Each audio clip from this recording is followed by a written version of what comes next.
More, the 5-year-old boy whispered. Eli pressed his small, sticky fingers firm into the stainless steel baking sheet, dragging a thick ribbon of raw, amber honey across the metal before looking up into May's eyes. He didn't blink. He didn't flinch. He didn't retreat into the deep shadows of his memory. Harrison Hughes stood completely frozen at the threshold of the service pantry, his leather briefcase slipping 2 inches from his grip before his calloused fingers locked back around the handle. His breath hitched hard in his chest, a sharp, silent gasp that burned his lungs. The heavy wool of his tailored overcoat was still cold from the Pacific Northwest rain outside, but his blood felt like liquid fire. His 5-year-old son, Eli, who had retreated behind an impenetrable, silent wall for 8 agonizing months, had just spoken a word. Clear, soft, alive. Not to the high-priced clinical speech pathologists who charged $500 an hour. Not to the child behavioral specialist flown in from San Francisco. He was looking directly at May Miriam, the quiet, unassuming woman Harrison had hired through a third-party agency just 3 weeks ago to scrub the bathrooms and keep the estate silent. On the hardwood floor beside the kitchen island sat a large stone crock filled with warm, steeped chamomile leaves, the fragrant steam rising slowly through the air.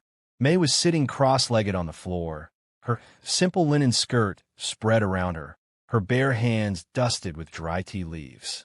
Golden honey was drizzled in wide, intentional swirls across 3 large aluminum baking sheets resting between them on the floor. Harrison felt the entire room shift beneath his feet. His throat went completely dry like desert sand. More. The single syllable echoed off the high, white oak beams of the kitchen ceiling, shattering an 8-month tomb of grief that had swallowed the mansion whole since the rainy autumn afternoon when the police cruiser pulled into the driveway to deliver the news about Clara. A hot, bitter tear cut a fast line down the billionaire's cheek, burning against his skin.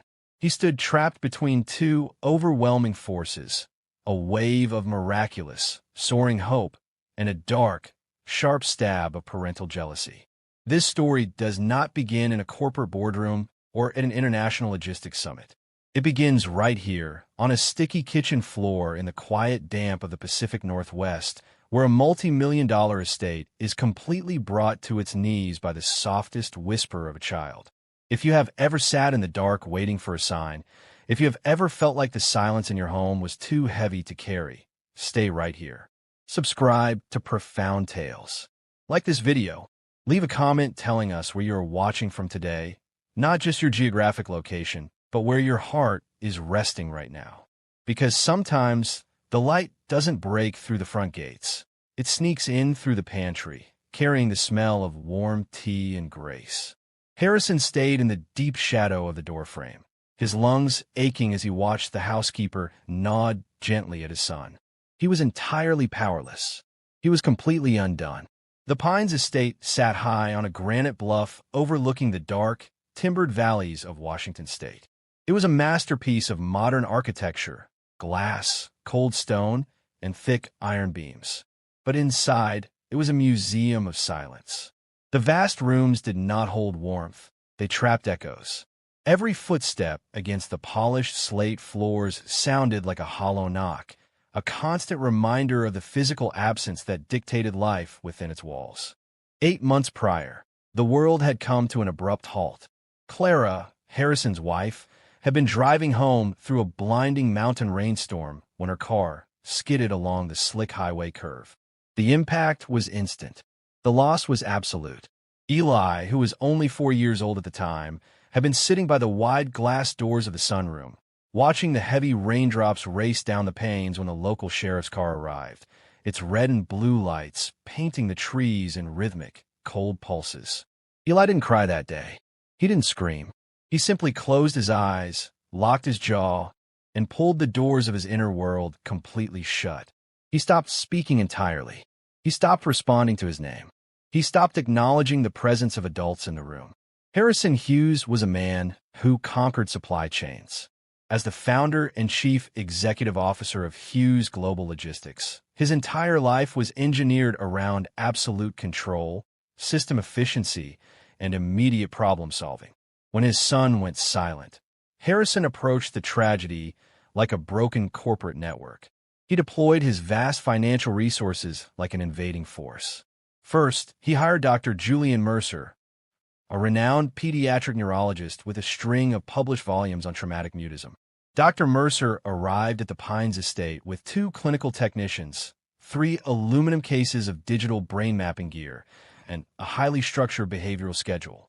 He spent 5 continuous hours inside the second-floor playroom, adjusting light levels, setting up high-contrast visual prompts, and attempting to force eye contact through clinical repetition. Eli remained an unyielding stone. He sat in the exact center of the room, his small knees pulled tight to his chest, his thumb repeatedly tracing the worn fabric of a small plush rabbit.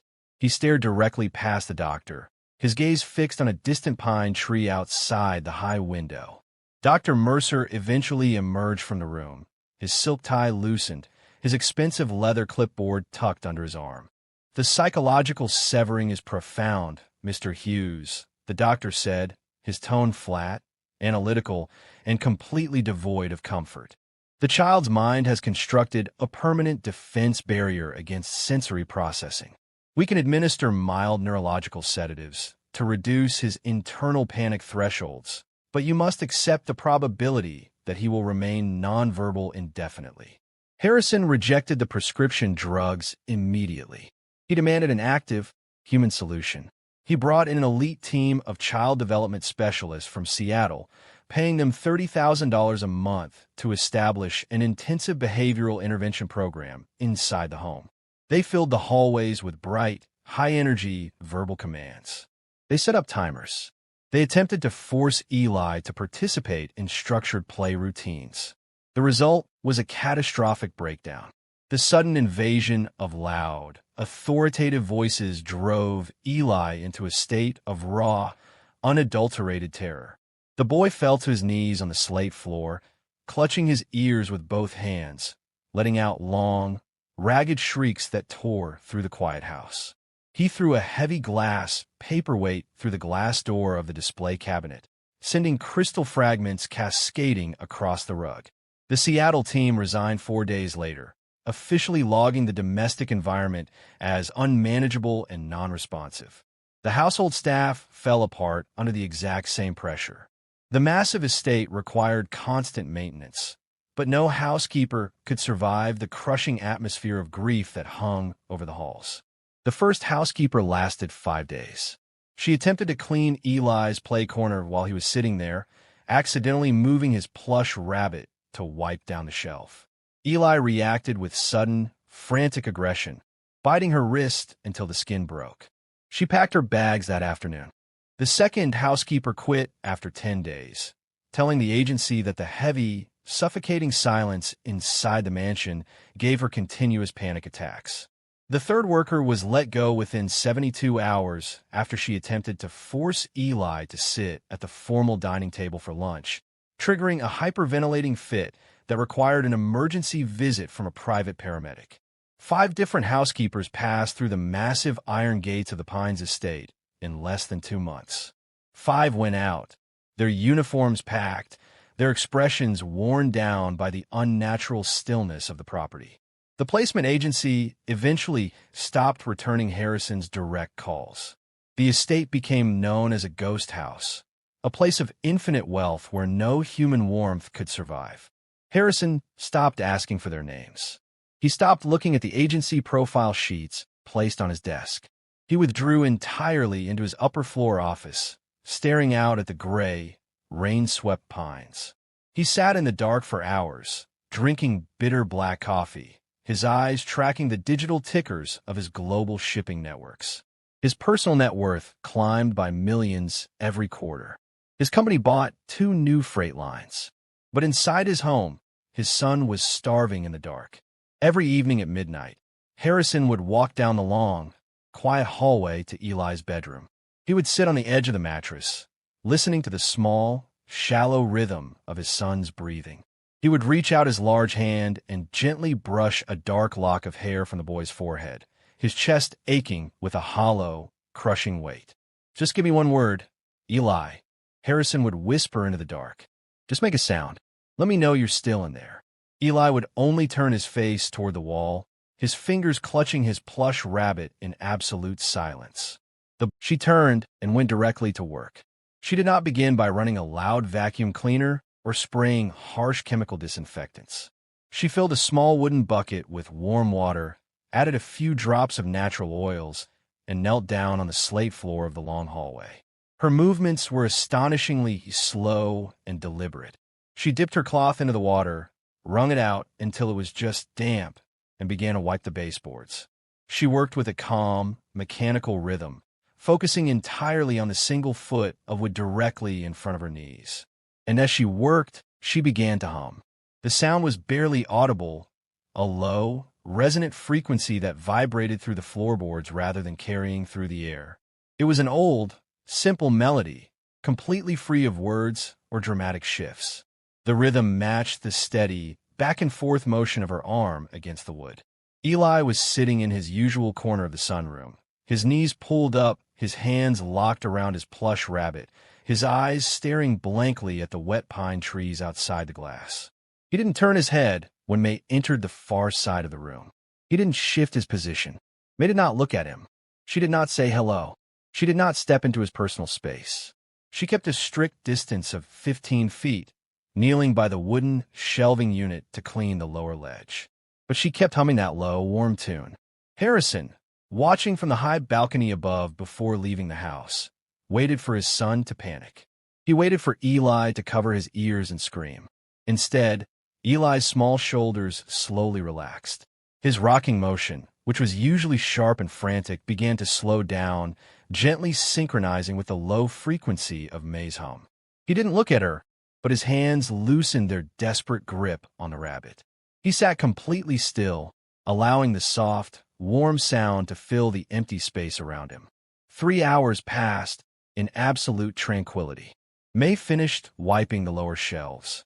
Before leaving the sunroom, she performed a small, unusual action. She pulled a clean aluminum baking sheet from her canvas bag, placed it on a small wooden stool near the window, exactly 4 feet from Eli's chair, and drizzled a single, golden circle of raw honey onto the metal. Beside it, she sprinkled a small handful of fragrant, dried chamomile leaves. She didn't say a word. She didn't look at Eli. She picked up her bucket and walked out of the room. When Harrison returned from Seattle late that evening, he walked into the sunroom. The aluminum sheet was still on the stool, but the circle of honey had been traced by a small finger. A single dried chamomile flower had been picked up and placed precisely in the center of the sticky golden ring. The next morning, May returned at 8 o'clock. She went straight to the kitchen, steeped a small pot of chamomile tea, and mixed in 2 large spoonfuls of honey. She poured the warm, aromatic liquid into a small ceramic bowl and set it on the floor near the sunroom entrance. She didn't stand there to watch. She walked into the library to dust the furniture. By noon, the ceramic bowl was completely empty. Beside it lay a single pine cone that Eli had collected from the garden months ago, placed there like a quiet, sacred payment for the warm drink. Over the next 2 weeks, an extraordinary shift began to take place within the walls of the Pines estate. The oppressive, heavy gloom that had smothered the house for 8 months began to dissolve. The air no longer smelled of cold stone and chemical cleaners. It carried the faint, comforting scent of warm tea leaves, honey, and fresh pine. The remaining staff stopped whispering nervously in the corridors. May moved through the mansion like a quiet, grounding presence, creating an atmosphere of absolute safety. She noticed the tiny, hidden details that the expensive medical specialist had completely overlooked. She noticed that the high-pitched clinking of silverware against porcelain made Eli's jaw lock with stress. She quietly swapped his utensils for smooth, wooden ones. She noticed that the bright morning sunlight reflecting off the glass coffee table caused the boy to retreat into the shadows. She adjusted the linen blinds to create a soft, warm light. She never forced herself into his space. She never demanded a reaction. She simply remained consistent, peaceful, and entirely predictable. One afternoon, while cleaning out an old storage closet behind the pantry, May found a worn, cloth-bound notebook tucked behind a stack of serving trays. She opened it gently. The pages were filled with delicate, flowing handwriting, Clara's handwriting. It was a personal home journal. On one page, dated 3 years prior, Clara had written, "Eli had a terrible nightmare during the thunderstorm tonight. Nothing would calm him. Not his favorite books, not his music box. Finally, I took him into the kitchen, warmed a little milk with honey and chamomile, and let him stick his fingers in the warm tea leaves on the counter. The sensory touch grounded him instantly. He fell asleep right there against my shoulder, smelling like sweet tea." May sat in the quiet closet for a long time, her fingers gently touching the ink. She wasn't just cleaning a house. She was listening to its memories. She was reading the quiet ghosts of a broken family and using their lingering love to build a bridge back for a forgotten boy. The peaceful sanctuary May had painstakingly constructed was shattered on a cold Thursday afternoon. Harrison was in the middle of a global logistics conference call in his home office when a security intercom on his desk buzzed sharply. It was the gate guard.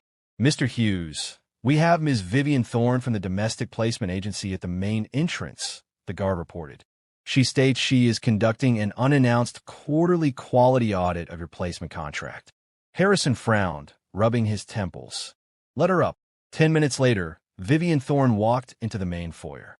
She was a tall, sharply dressed woman wearing an expensive tailored suit, carrying a slim leather portfolio and a tablet. Her expression was cold, clinical, and calculating, the look of a corporate auditor who viewed human relationships purely through the lens of liability, contracts, and risk management. She stepped into the central hall, her high heels clicking loudly against the slate floor. She didn't wait for Harrison to guide her. She began inspecting the ground floor immediately, her eyes scanning every corner with sharp disapproval. She walked straight into the kitchen. May was sitting on the floor near the open pantry doors. Eli was sitting 2 feet away from her on a small woven rug. Between them sat 3 large aluminum baking sheets covered in warm, golden honey and sprinkled with dry tea leaves. May was humming softly, demonstrating how to draw smooth, circular shapes through the honey without making a sound. Eli was staring at her hands, his own small fingers coated in honey, his body completely relaxed. Vivian Thorne stopped dead in her tracks. Her eyebrows shot up in immediate, high-voltage outrage. She pulled out her tablet and began tapping the screen aggressively. "What is the meaning of this?" Vivian demanded, her sharp, loud voice cutting through the quiet room like a physical blade. "Eli flinched instantly." He pulled his hands back, his body going completely rigid, his shoulders tightening as he retreated toward the wall. May stood up smoothly, stepping between the auditor and the boy, her hands held calmly in front of her linen skirt. "Please lower your voice, Miss Thorne. You're startling him." "Startling him?" Vivian snapped, stepping further into the kitchen, her eyes flashing with bureaucratic fury. "I'm inspecting an active placement. This worker was hired strictly for heavy domestic cleaning and basic meal preparation. Look at this mess. You have raw food items spread across the flooring. You are conducting unauthorized, unlicensed sensory therapy with a severely traumatized minor." Harrison walked into the kitchen at that exact moment, his eyes cold as he assessed the scene. "What is going on here, Vivian?"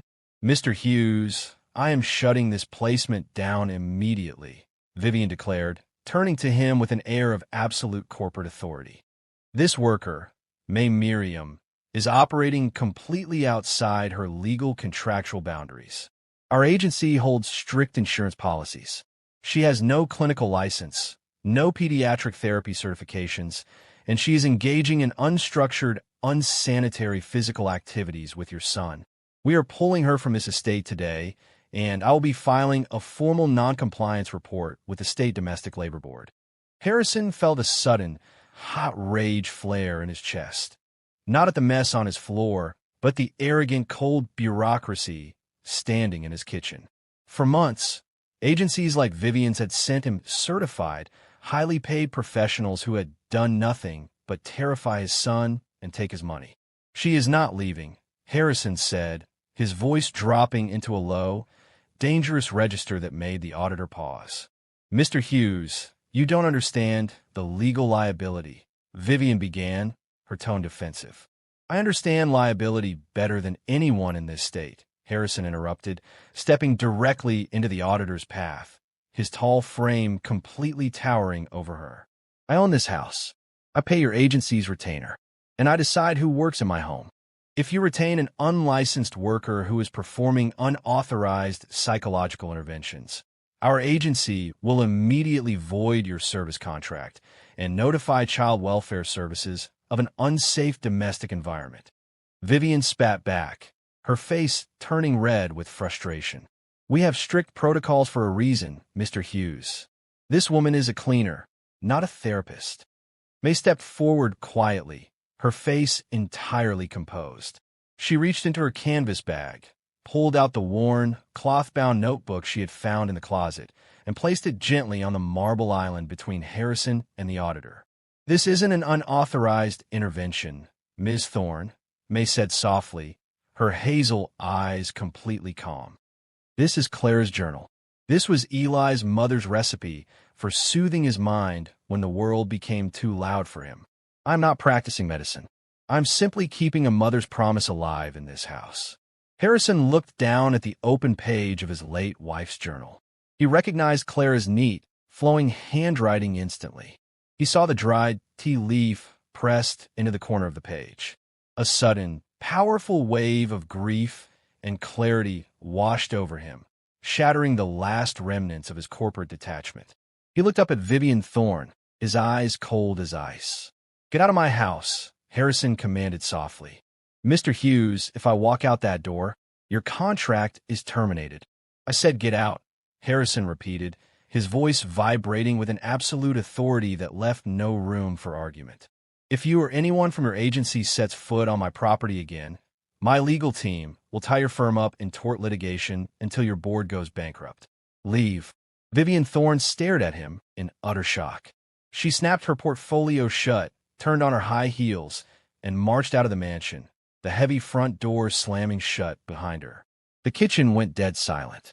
Eli was sitting against the wall, his chest heaving with fast, shallow breaths, his eyes wide with fear from the loud voices. May didn't say a word.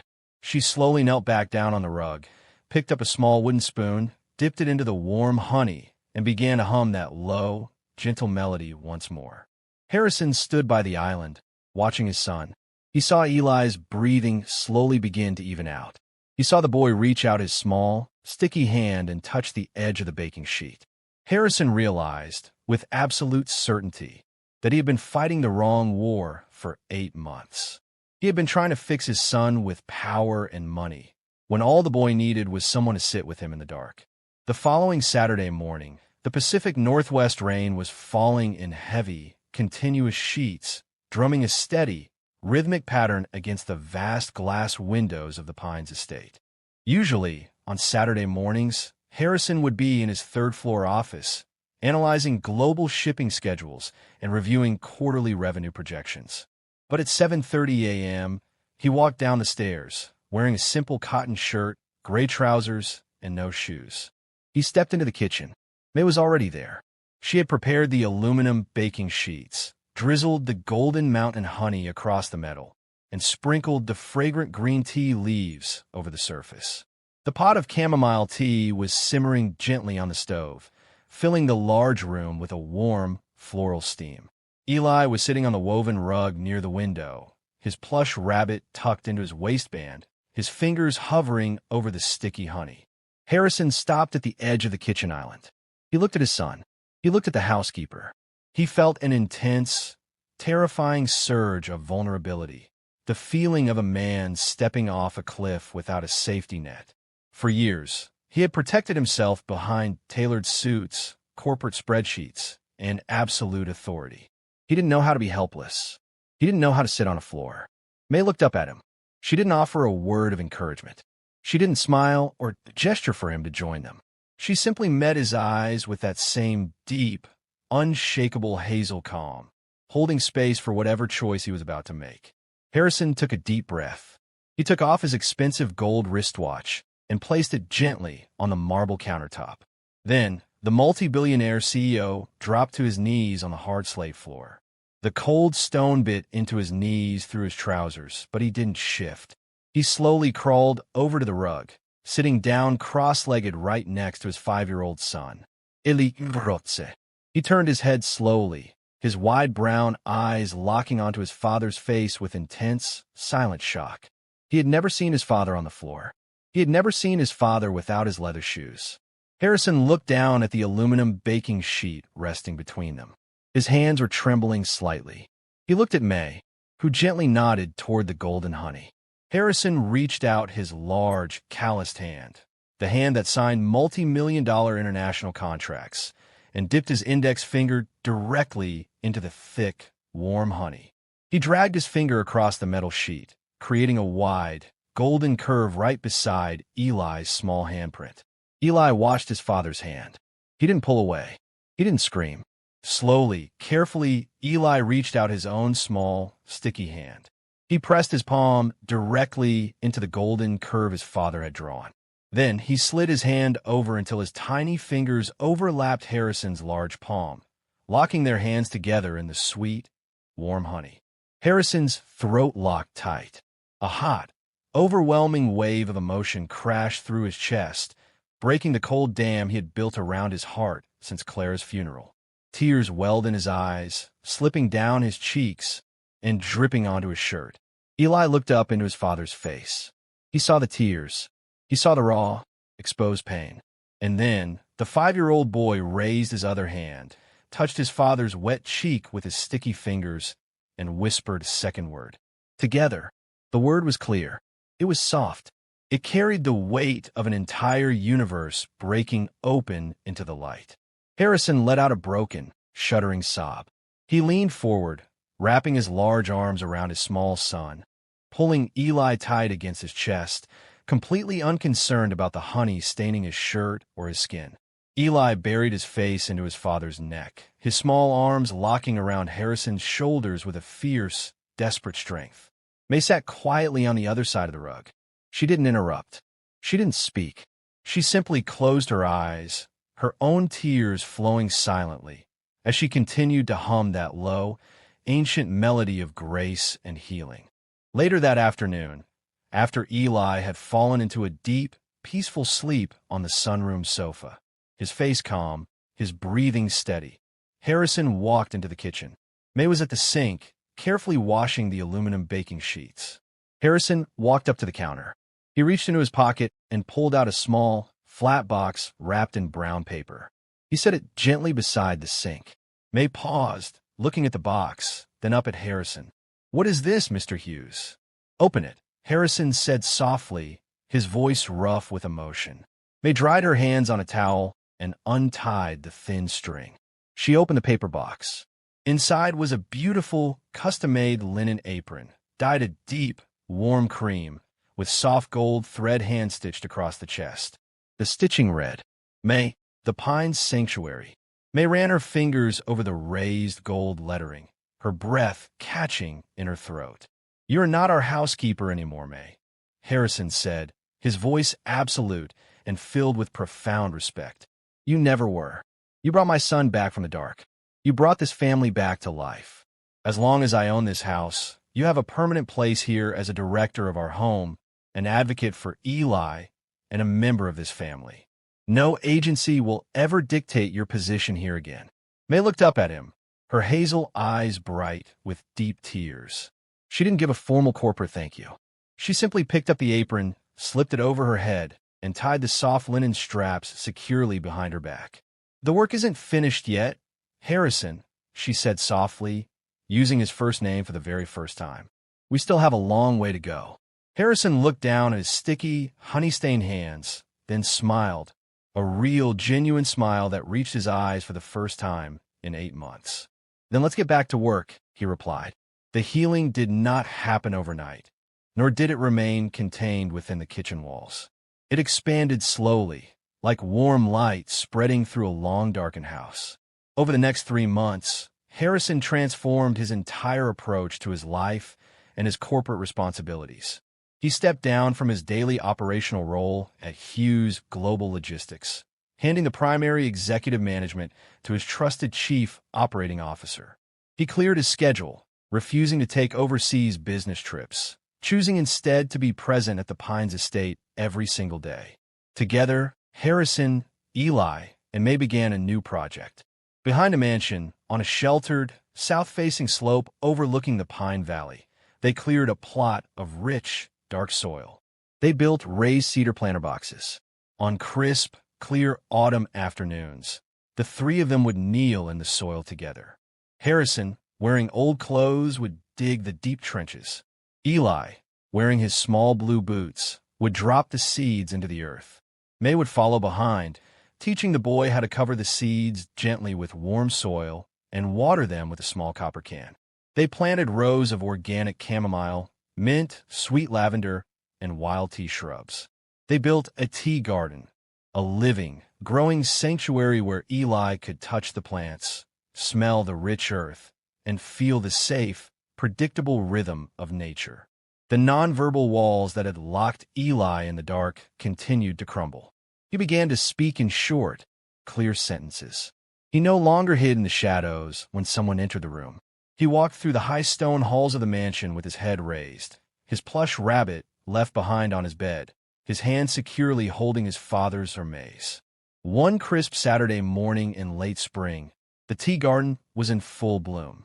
The small white chamomile flowers covered the green slope like a blanket of fresh snow, filling the crisp mountain air with a sweet, apple-like scent.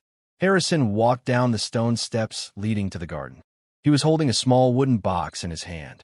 Eli was sitting in the center of the garden path, wearing his small linen apron, a gift from May that matched her own. He was carefully picking fresh chamomile blossoms and placing them into a small wicker basket. May was kneeling beside him, showing him how to harvest the flowers without damaging the stems. Harrison walked up to them and knelt down in the soft grass. He set the wooden box on a flat stone. "I have something for you, May," Harrison said. May looked at the box, then at Harrison. Harrison opened the wooden lid. Inside rested a bright, polished brass key on a heavy leather lanyard. It was the master key to the grand front entrance of the Pines estate, a key that was held only by Harrison and members of the core family. "For 3 months, you have entered this house through the side pantry door because that was the rule of the placement agency," Harrison said, his voice steady and deeply emotional. "You saved my son's life. You saved mine. You will never use the service entrance again. This is your home." May looked at the shining brass key. She reached out her hand, her fingers trembling slightly as she picked up the heavy lanyard. She didn't wipe away the single tear that ran down her cheek. She simply looped the lanyard over her neck, allowing the brass key to rest right beside the gold-stitched lettering on her apron. "Thank you, Harrison," she whispered. Eli looked up from his basket of chamomile flowers. He reached into his pocket, pulled out a small, dried tea leaf, and placed it gently in his father's palm. Then, he reached out his other hand and touched May's linen apron. "Home," Eli said clearly, his small voice carrying across the quiet bloom of the tea garden. "We are home." Harrison wrapped his arm around his son's shoulders, pulling him close, while May held the boy's hand. The three of them sat together in the warm spring sunlight, surrounded by the sweet scent of blooming chamomile and fresh mountain pine. That evening, the golden light of the setting sun cut through the high glass windows of the mansion's kitchen, reflecting off the polished white oak cabinets and the clean slate floor. Above the central kitchen island, mounted securely into the stone wall, where everyone who entered the room could see it, hung a heavy wooden frame. Inside the frame was a high-resolution photograph taken in the tea garden weeks prior. It showed Harrison, Eli, and May sitting on the ground, their faces dusted with dry tea leaves, their hands covered in golden honey, all three of them laughing openly under the bright blue sky. Beneath the photograph, engraved into a small brass plate mounted to the bottom of the frame, were 14 words that define the new legacy of the Pines estate. A home isn't defined by its polish, but by the sweet places where love was allowed to leave a mark. The silence that had once ruled the mansion was permanently gone. It had not been defeated by loud corporate power or cold medical directives. It had been dissolved by the quiet, unshakable strength of a father who learned how to kneel, a boy who found his courage in the sweet scent of warm tea, and a housekeeper who proved that grace always finds a way through the back door.